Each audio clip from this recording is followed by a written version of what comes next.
কৌশাম্বীর সাথে কি আদ্রিতের বিচ্ছেদ হচ্ছে? বিস্তারিত জানতে ভিডিওটি দেখুন। সম্প্রতি ফুলকি ধারাবাহিকে অভিনেত্রী কৌশাম্বী চক্রবর্তীর অভিনয়ে দর্শকদের মন জয় করেছিল। তাছাড়া রুদ্রর চরিত্রে সুদীপকে দারুণ মানিয়েছে এমনটাই মনে করে দর্শক। ধারাবাহিকে রুদ্রের শয়তানি সত্যি ধারাবাহিককে জনপ্রিয়তার শীর্ষে নিয়ে গিয়েছিল। তবে টেলিপাড়ার গুঞ্জন এবার নাকি ফুলকি ধারাবাহিক শেষ হতে চলেছে রুদ্রর যাত্রা।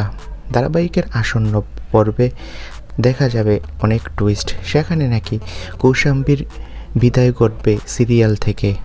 তবে সিরিয়াল থেকে বিদায় নিলেও বাস্তব জীবনে নাকি কৌশাম্বী চক্রবর্তী ভালো নেই, কারণ আদ্রিতের সাথে নাকি তার বিচ্ছেদ হতে চলেছে।